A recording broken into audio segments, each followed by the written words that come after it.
Surah Al-Hajj ayat number yang kaini thoy 52 lagi. أعوذ بالله من الشيطان الرجيم بسم الله الرحمن الرحيم وما أرسلنا من قبلك من رسول ولا نبي إلا إذا تمنى ألقى الشيطان في أمنيته فينسخ الله ما يلقي الشيطان ثم يحكم الله آياته والله عليم حكيم ليجعل ما يلقي الشيطان فتنة للذين في قلوبهم مرض والقاسية قلوبهم وإن الظالمين لفي شقاق بعيد وليعلم الذين أوتوا العلم أنه الحق من ربك فيؤمنوا به فتخبت له قلوبهم وإن الله لهادي الذين آمنوا إلى صراط مستقيم تاكيدي كوينا ننگي مانگدا رسول امتا نترغا نبي امتا مانا نينبا متمدا شيطان لنگسين كدبا مدودا أران بخرا أدوبو متحدبني الله نا شيطان لنگسين لقبدو أدوغا كاي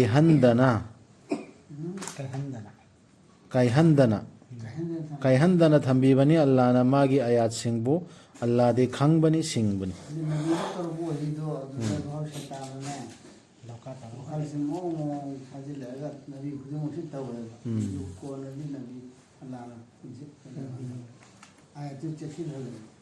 시기 아야시네 얌나 섹실 마마타 이 쿠란 시기 이거죠 아야나 뭐 바브간다 사이타나 랑실락바 얌 야우버네 야우베디 와칸도 오이로 퐁노 오이로 칼락바 아드레 암마나 퐁나 칸가바 아르타도 하시디 아두나 때나 아토보다 부토나 아도 아야시 섹실 한다라 시기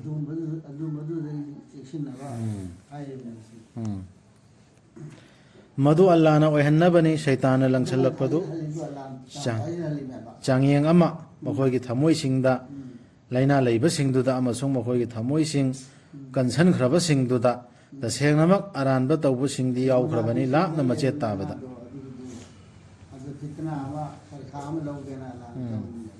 मखोय आयातुर lepra हाइदोखिब्रा हाइदोगी चांगियंग ने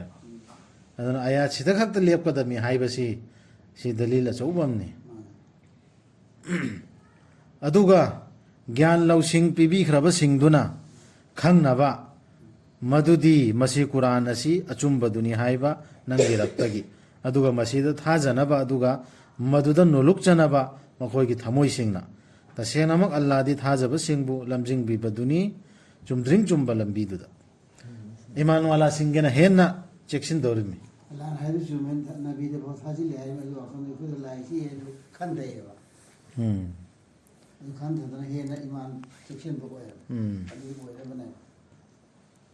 अदुबु लेप तौरोय थाजदब सिंगदुनदी मसिगी मतंगदा चिंगनबदु मखोयदा पुंगजा दुना इखंग खंगहौदना लाक्त्रि फाव नत्रगा मखोयदा लाक्त्रि फाव मखा चथदब नुमित्तुगी दंदी दुना थाजदब सिंगददी चिंगनबसि लेपोयब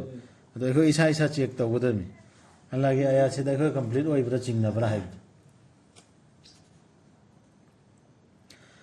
शासन की शक्ति दो नुमित अदुददी ओइगनी अल्लाह खक्तगी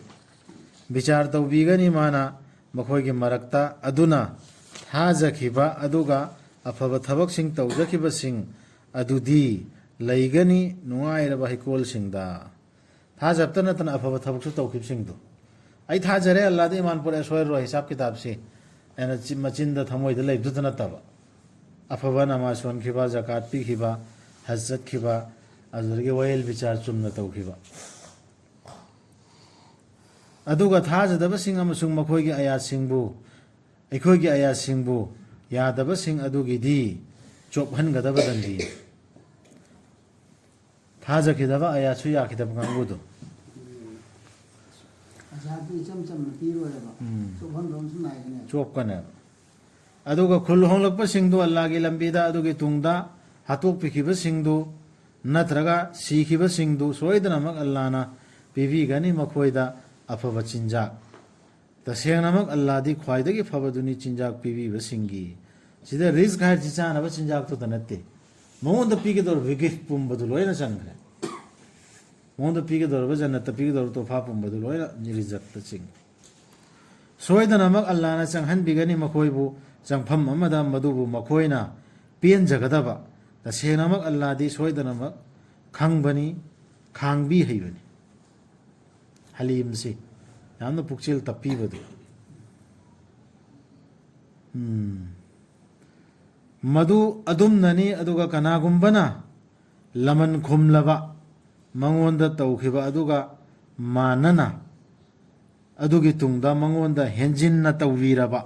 ꯁꯣꯏꯗꯅꯃꯛ ꯃꯥꯕꯨ ꯇꯦꯡꯕꯥꯡꯕꯤꯒꯅꯤ ꯑꯜꯂꯥꯍꯅ ꯇꯁꯦꯡꯅꯃꯛ ꯑꯜꯂꯥꯍꯗꯤ ꯁꯣꯏꯗꯅꯃꯛ ꯉꯥꯛꯄꯤ ꯍꯩꯕꯅꯤ ꯀꯣꯛꯄꯤ ꯍꯩꯕꯅꯤ ꯃꯗꯨ ꯑꯗꯨꯝꯅꯅꯦꯅ ꯍꯥꯏꯔꯒ ꯀꯞ ꯇꯧꯒꯗꯕꯅꯦꯕ ꯑꯗꯨꯒ ꯃꯈꯥꯗꯣ ꯑꯥꯊꯥꯟꯒꯗꯕꯅꯦꯕ ꯁꯤꯒꯤꯁꯤ ꯋꯥꯐꯅꯦꯕ ꯗꯥꯂꯤꯛ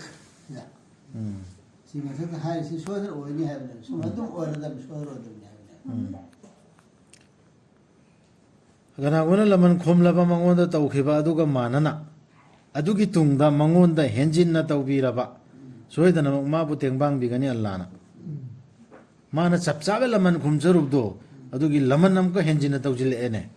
ꯑꯗꯨꯗꯤ ꯑꯜꯂꯥꯍꯅ ꯇꯦꯡꯕꯥꯡꯕꯤꯒꯅꯤ ꯍꯥꯏ ꯂꯃꯟ ꯈꯨꯝꯕꯗꯨꯗ ꯇꯁꯦꯡꯅꯃꯛ ꯑꯜꯂꯥꯍꯗꯤ ꯁꯣꯏꯗꯅꯃꯛ ꯉꯥꯛꯄꯤ ꯍꯩꯕꯅꯤ ꯀꯣꯛꯄꯤ ꯍꯩꯕꯅꯤ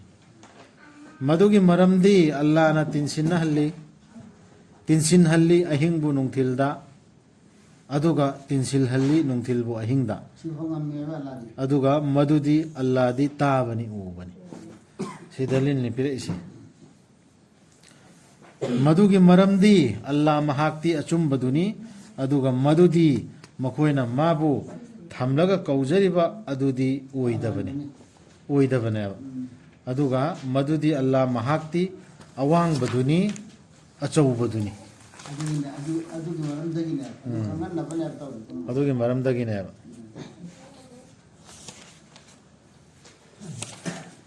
ꯅꯪꯅ ꯎꯗꯕ꯭ꯔꯥ ꯃꯗꯨꯗꯤ ꯑꯜꯂꯥꯍꯅ ꯊꯥꯗꯕꯤꯔꯛꯂꯤꯕꯗꯨ ꯑꯁꯃꯥꯟꯗꯒꯤ ꯏꯁꯤꯡ ꯑꯗꯨꯒ ꯄ꯭ꯔꯤꯊꯤꯕꯤꯅ ꯑꯣꯏꯔꯛꯂꯤꯕꯗꯨ ꯏꯁꯪ ꯁꯪꯕ ꯇꯁꯦꯡꯅꯃꯛ ꯑꯜꯂꯥꯍꯗꯤ ꯀꯨꯞꯅ ꯎꯕꯅꯤ ꯄꯥꯎ ꯐꯪꯕꯅꯤ ꯁꯤ ꯑꯐꯣꯡꯕ ꯑꯆꯧꯕ ꯗꯂꯤꯜꯅꯦ ꯑꯩꯈꯣꯏꯅ ꯈꯟꯊꯒꯗꯕ ꯑꯌꯥꯠꯅꯦ ꯁꯤ ꯄꯨꯝꯕꯁꯤ ꯑꯜꯂꯥꯍꯅ ꯗꯂꯤꯜ ꯑꯣꯏꯅ ꯄꯤꯔꯤꯁꯤ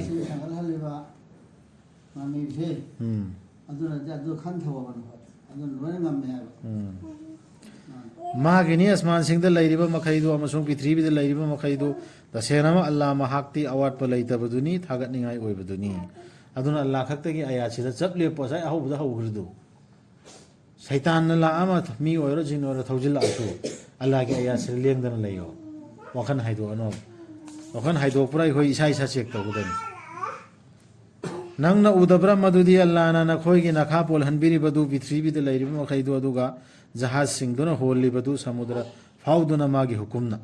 ꯑꯗꯣ ꯍꯥꯏꯔꯤꯕꯁꯤꯡꯗꯨ ꯀꯔꯤꯒꯨꯝꯕ ꯊꯥꯖꯗꯕ ꯆꯤꯡꯅꯕ ꯑꯃ ꯂꯥꯛꯑꯗꯤ ꯑꯩꯈꯣꯏꯅ ꯉꯁꯥꯏ ꯍꯥꯏꯔꯤꯕ ꯀꯨꯔꯥꯟꯁꯤꯗ ꯏꯃꯥꯟ ꯄꯨꯔꯛꯑꯦꯅ ꯍꯥꯏꯈꯤꯕ ꯋꯥꯗꯣ ꯑꯗꯨ ꯅꯤꯡꯁꯤꯡꯉꯣ ꯍꯥꯏꯈꯤꯕꯅꯦꯕ ꯑꯗꯨꯅꯗꯤ ꯀꯨꯔꯥꯟꯗ ꯍꯥꯏꯔꯤꯁꯤ ꯆꯨꯝꯃꯅꯤ ꯀꯟꯗꯣ ꯅꯪꯅ ꯎꯗꯕ꯭ꯔꯥ ꯃꯗꯨꯗꯤ ꯑꯜꯂꯥꯍꯅ ꯅꯈꯣꯏꯒꯤ ꯅꯈꯥ ꯄꯣꯜꯍꯟꯕꯤꯔꯤꯕꯗꯨ ꯄ꯭ꯔꯤꯊꯤꯕꯤꯗ ꯂꯩꯔꯤꯕ ꯃꯈꯩꯗꯨ ꯑꯗꯨꯒ ꯖꯍꯥꯖꯁꯤꯡꯗꯨꯅ ꯍꯣꯜꯂꯤꯕꯗꯨ ꯁꯃꯨꯗ꯭ꯔ ꯐꯥꯎꯗꯨꯅ ꯃꯥꯒꯤ ꯍꯨꯀꯨꯝꯅ ꯑꯗꯨꯒ ꯑꯜꯂꯥꯍꯅ ꯉꯥꯛꯇꯨꯅ ꯊꯝꯕꯤꯔꯤꯕꯗꯨ ꯑꯁꯃꯥꯟꯕꯨ ꯃꯁꯤꯅ ꯇꯥꯁꯤꯜꯂꯛꯀꯗꯕꯗꯒꯤ ꯄ꯭ꯔꯤꯊꯤꯕꯤꯗ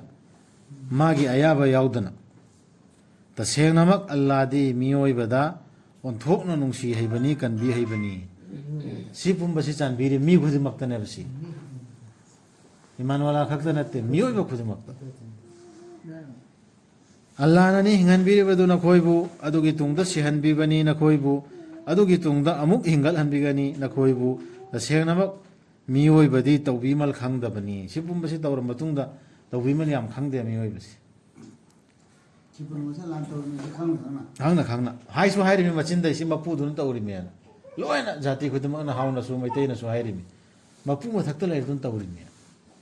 ꯑꯗꯨꯒ ꯃꯥꯅ ꯍꯥꯏꯕꯗꯤ ꯏꯟꯗꯕ ꯇꯧꯕꯤꯃꯜ ꯈꯪꯗꯕ ꯋꯥꯌꯦꯜ ꯕꯤꯆꯥꯔ ꯆꯨꯝꯅ ꯇꯧ ꯅꯃꯥ ꯅꯄꯥ ꯂꯨꯅ ꯇꯧ ꯃꯥ ꯈꯛꯇꯒꯤ ꯐꯩꯁꯂꯥꯗꯨ ꯃꯥꯅ ꯍꯥꯏꯔꯤꯕ ꯐꯩꯁꯂꯥꯗꯨꯅ ꯑꯔꯣꯏꯕ ꯑꯣꯏꯍꯜꯂꯨ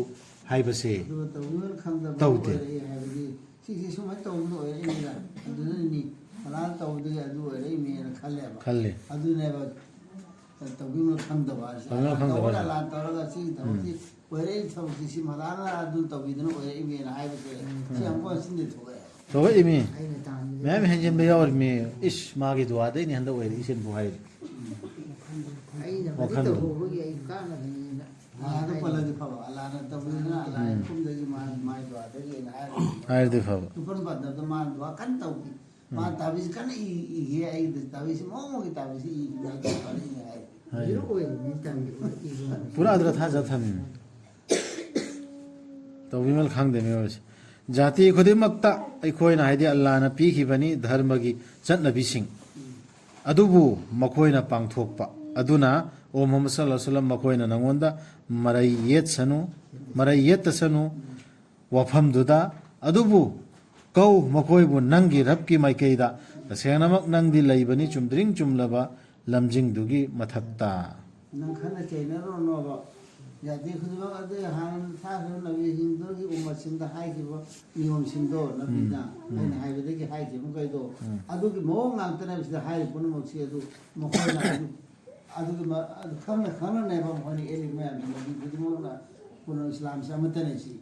ꯈꯪꯅ ꯈꯪꯅ ꯑꯦꯜꯂꯤꯅꯦꯕ ꯑꯗꯨꯅ ꯅꯪꯅ ꯃꯈꯣꯏꯅ ꯑꯦꯜꯂꯛꯑꯗꯤ ꯅꯪ ꯈꯨꯝꯅꯔꯨꯅꯣ ꯅꯪ ꯑꯆꯨꯝꯕꯗꯨꯗ ꯂꯩꯌꯦꯕ ꯑꯆꯨꯝꯕꯗ ꯑꯗꯨꯝ ꯂꯩꯌꯣꯕ ꯑꯜꯂꯥꯍꯅ ꯄꯤꯈꯤꯕ ꯙꯔꯃ ꯑꯆꯨꯝꯕꯗꯣ nang karim chim ꯑꯗꯨꯅꯅꯦꯕ ꯂꯩꯔꯤꯁꯦ. bidane benang lai ꯑꯩꯈꯣꯏꯗꯁꯨꯅꯦ. udan mustaqim ha se ꯁꯤ ꯑꯩꯈꯣꯏꯗꯁꯨ ꯐꯖꯕ ꯄꯥꯎꯇꯥꯛ ꯑꯃꯅꯦ ꯃꯌꯥꯝꯁꯤꯅ ꯃꯖꯍꯕ ꯃꯌꯥꯝꯁꯤꯅ ꯂꯩꯈ꯭ꯔꯤꯕ ꯍꯥꯎ ꯃꯩꯇꯩ ꯏꯁꯥꯏ ꯌꯍꯨꯗꯤ ꯍꯅꯐꯤ ꯑꯗꯨꯒ ꯂꯩꯈ꯭ꯔꯤꯕ ꯃꯖꯍꯕ ꯃꯌꯥꯝꯁꯤ ꯁꯤꯅ ꯍꯥꯏꯔꯤꯑꯕ ꯁꯤꯅꯤ ꯑꯆꯨꯝꯕ ꯂꯥꯎꯅ ꯁꯤꯅꯤꯅ ꯍꯥꯏꯗ꯭ꯔో ꯑꯗꯣ ꯀꯨꯔꯥꯟꯅ ꯍꯥꯏꯔꯤꯑꯕ ꯁꯤꯅꯤ ꯑꯆꯨꯝꯕ ꯅꯪ ꯆꯨꯝꯗ꯭ꯔꯤꯡ ꯆꯨꯝꯕ ꯁꯤꯅꯦ ꯔꯁꯨꯜꯗ ꯍꯥꯏꯔꯤꯑꯕ ꯑꯗꯨꯗꯤ ꯁꯤꯗ ꯑꯜꯂꯥꯍꯅ ꯍꯥꯏꯔꯤꯕꯁꯦ ꯁꯤꯅꯦꯕ ꯆꯨꯝꯗ꯭ꯔꯤꯡ ꯑꯆꯨꯝꯕꯁꯤ ꯄꯤꯈ꯭ꯔꯤꯕꯁꯤꯡꯁꯤ ꯑꯗꯨꯕꯨ ꯃꯈꯣꯏꯅ ꯃꯔꯩ ꯌꯦꯠꯂꯕꯗꯤ ꯅꯉꯣꯟꯗ ꯍꯥꯏꯌꯨ ꯑꯜꯂꯥꯍꯅ ꯈ꯭ꯋꯥꯏꯗꯒꯤ ꯈꯪꯂꯤꯕꯅꯤ ꯅꯈꯣꯏꯅ ꯇꯧꯔꯤꯕꯗꯨ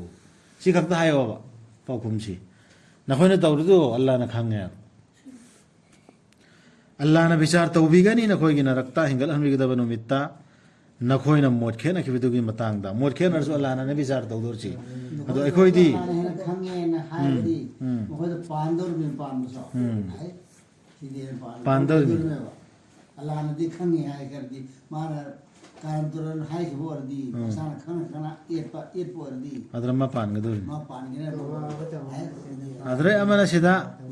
ವಿಚಾರಿಸಿ ಅಲ್ಲಾಹನ ತಗೋನೆ ಹೈಫಿ ಅದುಮ ಅಯ ಹಂಜಿನ ಹಂಜಿನ ಯಾವಿಕೋ ಅದು ಐಖೋಯ್ದಿ ವಿಚಾರಿಸಿ ಐಖೋಯ್ನ ನೆಪ ತೋ ಹಾಯ್ನರಿಸಿ ಮಾನ ಬಿದತಿ ಒಯ್ರೆ ಮಾ ಯಾರೋ ಮಾನ ಅಸಿ ಫಿ ಶೆಟ್ಪ ಫುಬಿ ನಮ್ ಲೈತಮೀನೆ tu bi shuk ta ba ಅದರಾಗಿ ಮಾಗಿ ಮಹಜಬ್ ಶೆಮ್ ಲಾಲೆ ಐಖೋಯ್ನ ಸಿರ ವಿಚಾರ ತೋ ಥೋಕ್ನರಿಮಿ lal hai tu dalil ke kon hai bana to bida ಹಾಯ್ಬನ ತಬಿದ Quran ಸಿನ ಹೆನ್ ಗದಬ್ದು ಅಲ್ಲಾಹನ ವಿಚಾರ ತ ಹೊನ್ಗದಮ್ನೇವ ಆದಸು ತೌರ್ದಮ್ನೇವ ನಂಗ್ನ ಖಂಗ್ದಬರ ಮದುದಿ ಅಲ್ಲಾಹನ ಖಂಗಿ ಹೈಬಸಿ ಅಸ್ಮಾನ್ದ ಅಮಸುಂಗ್ ಪಿಥ್ರಿಬಿದ ಲೈರಿಬ ಪುನಮಕ್ ತಸೇನಮಕ್ ಮದುದ ಮದು ಯಾವ್ರಿಬನಿ ಅಲ್ಲಾಹಗಿ ಲೈರಿಕ್ ಅಮದ ತಸೇನಮಕ್ ಮದು ಅಲ್ಲಾಹದದಿ ಅರಾಯ್ಬನಿ ಲೈರಿಕ್ ಅಮ್ದು ಲೋಯ್ನಿ ಸಿಂದನ್ ಥಮ್ಮಿಮ ಆದ ಫೈಸ್ಲಾ ತೌದರ್ದು ಅರಾಯ್ಬನೆ ಬಲ್ಲ ಮಖೋಯ್ನ ಲಾಲಿ ಅಲ್ಲಾಹಬು ಥಮ್ಲಗ ಅತೋಪ್ಪಬು ಮದುಗಿ ಅಲ್ಲಾಹನ ಥಾದಬಿರಕ್ತನ ದಲೀಲ್ ಅಮತ್ತ ಅದುಗ ಮಖೋಯ್ದ ಲೈತನ ಮದುಗಿ ಜ್ಞಾನ ಅಮತ್ತ ಲೈರೋಯ್ ಅರಾನ್ಬ ತೌಬು ಸಿಂಗಿದಿ ತೆಂಗ್ಬಾಂಗ್ ಬಿನಬಕನ ಮಖೋಯ್ನ ಹಾಯ್ಬಿ ಇಂದನ ಚಲಿಬ ಮಖೋಯ್ನ ಲಾಲಿಬ ಲೀಡರ್ ಸಿಂಗ್ದೋ ಮೂರ್ತಿ ಓಯ್ರೋ ಅಹಿಂಗ್ ಓಯ್ರೋ ಲಾಲಿಬ ಮಖೋಯ್ನ ಮಿರ್ನಿ ಪೀರ್ನಿ ಮದ್ರ ಬುಜುರುಗ್ನಿ ಫಲಾನ ದೇವತಾನೆ ಲಾಲಿಬ ಸಿಂಗ್ದು ಅದುಗಿ ದಲೀಲ್ ಅಮತ್ತ ಅಲ್ಲಾಹನ ಪೀದೇವ Allah karwa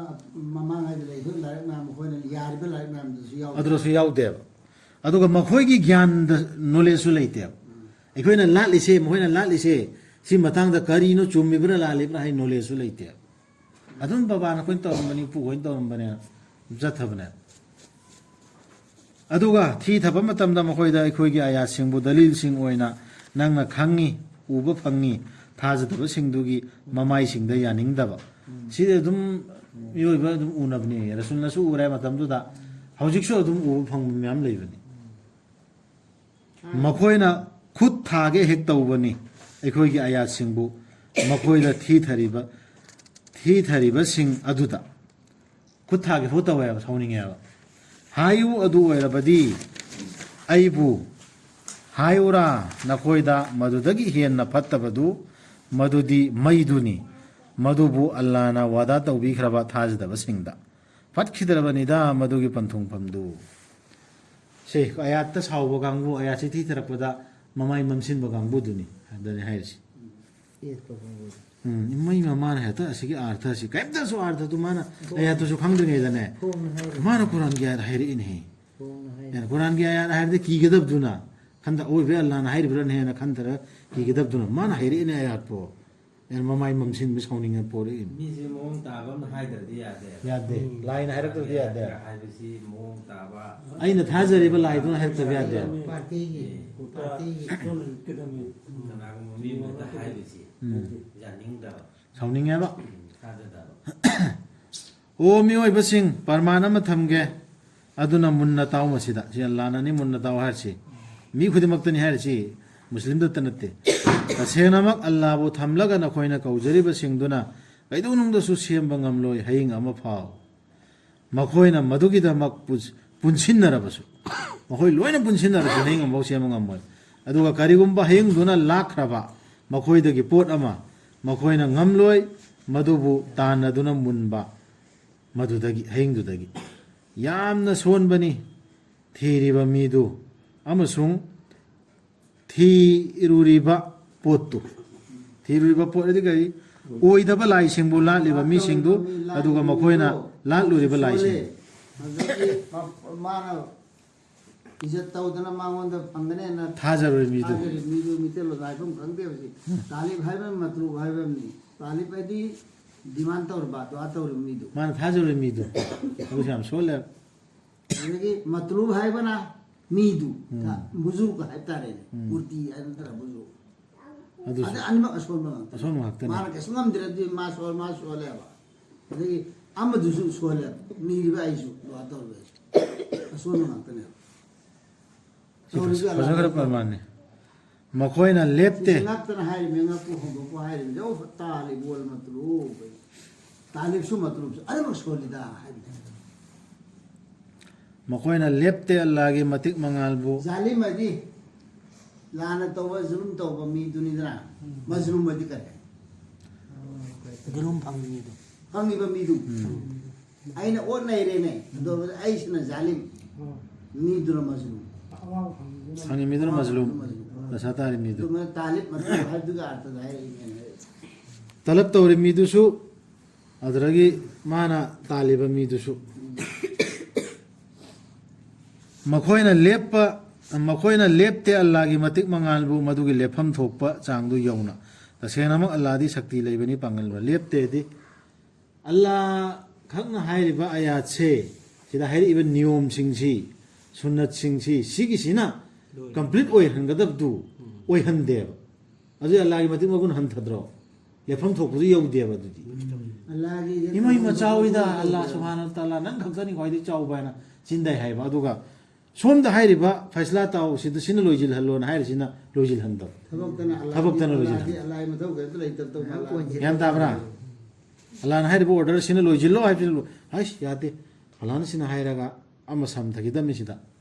तत्थर मतुंग दने बो इसी अल्लाह से दुनिया की पोट ओन खले लौखत पिबनी अल्लाह ना फरिश्ता सिंह की मनुंग दगी पावुब सिंह अदुगा मियोइब सिंह दगिसु तसेनमक अल्लाह दी ताबनी उबनी फरिश्ता सिंह देश नबी लेबा फरिश्ता की द नबी होबा लीडर की मनुंग द नबी हो फरिश्ता म खैसी सु नबी लेबा अदेगी मी की सु नबी ले खंगत ले मोय मरक्तगी खंगत पा जिन की सु लीडर खंगत माना हाइदे अल्लाह ना खंगी मखोय की ममांग द लैबदुसु अदुगा मखोय की तुंग द लैबदुसु अदुगा अल्लाह दा हलकदबनी वफम खुदिमक विचार की दमक अल्लाह दा हेक फैसला पुंबा विचार पुंबा से अल्लाह दा सिनगदमने हनगदोरमिया अइखोयना अर्थ महलो अर्थ अबुदी लौखत पिबनी हैपसी लौखत पिबनी आदि खंगत पिबनी अल्लाह ना फरिश्ता सिंह के मनुंग दगी पावबुब सिंह अदुगा वो सिंह ओइना हाइदम पावबुब सिंह ओइना हाइबा मापची लो पावबुब सिंह ओइना अदुगा मियोइब सिंह दगिसु ꯇꯁꯦꯡꯅ ꯑꯜꯂꯥꯍꯗꯤ ꯇꯥꯕꯅꯤ ꯎꯕꯅꯤ ꯑꯣ ꯊꯥꯖꯕꯁꯤꯡ ꯔꯨꯀꯨ ꯇꯧ ꯑꯃꯁꯨꯡ ꯁꯖꯗꯥ ꯇꯧ ꯑꯗꯨꯒ ꯂꯥꯠꯂꯨ ꯅꯈꯣꯏꯒꯤ ꯔꯕꯄꯨ ꯑꯗꯨꯒ ꯇꯧ ꯑꯐꯕ ꯅꯈꯣꯏ ꯃꯪꯒꯜ ꯑꯣꯏꯖꯅꯕ ꯁꯖꯗꯥ ꯑꯃ ꯂꯩꯔꯦ ꯁꯖꯗꯥ ꯑꯃ ꯇꯥꯊꯣꯛꯁꯤ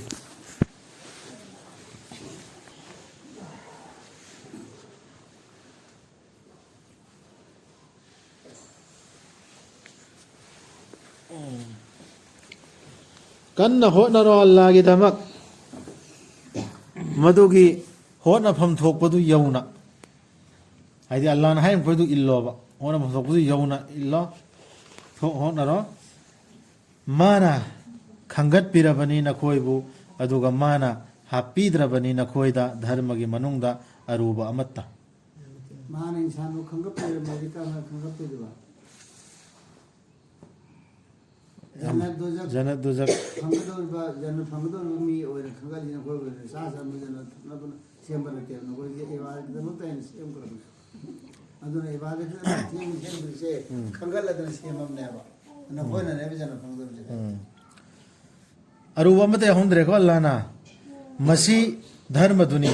ꯁꯤ ꯏꯁꯂꯥꯝꯅꯤ ꯍꯥꯏꯗꯦ ꯁꯤꯗꯀꯣ ꯁꯤ ꯃꯨꯟꯅ ꯌꯦꯡꯉꯨ ꯃꯁꯤ ꯙꯔꯃꯗꯨꯅꯤ ꯅꯈꯣꯏꯒꯤ ꯅꯄꯥ ꯏꯕ꯭ꯔꯥꯍꯤꯝꯒꯤ ꯃꯥꯅ ꯃꯤꯡꯊꯣꯟꯕꯤꯈ꯭ꯔꯕꯅꯤ ꯅꯈꯣꯏꯕꯨ ꯃꯨꯁꯂꯤꯝꯁꯤꯡ ꯇꯥꯔꯕ꯭ꯔꯁꯦ ꯑꯜꯂꯥꯍꯅꯅꯦꯕ ꯃꯨꯁꯂꯤꯝ ꯑꯅ ꯃꯃꯤꯡ ꯊꯣꯂꯛꯏꯁꯤ ꯏꯕ꯭ꯔꯥꯍꯤꯝꯒꯤꯗꯁꯨ ꯊꯣꯟꯈ꯭ꯔꯦ ꯑꯩꯈꯣꯏꯗꯁꯨ ꯍꯥꯏꯅ ꯃꯃꯥꯡꯗꯁꯨ ꯑꯃꯁꯨꯡ ꯃꯁꯤꯗꯁꯨ ꯀꯨꯔꯥꯟꯗꯁꯨ ꯃꯁꯤꯗꯁꯨ ꯀꯨꯔꯥꯟꯁꯤꯗꯁꯨ 이브라힘부 너희 야림네바 아도는 이브라힘이 찰리바 밀let도 아주 살라오노 무슬림엔 톤비레고 꾸란다수 무슬림엔 톤비레 마망다수 라술두나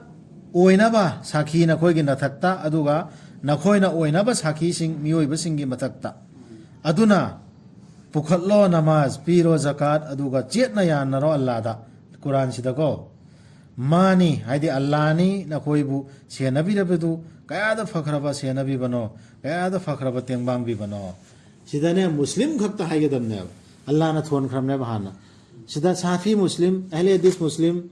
hanafi muslim me na ne karigum bam ta sarnem na pa yar ro 시아 무슬림 sarnem par kaim ta na purano mummy ma'am भी है चले ahle sunnat arin ta na pi bano 파티 시엠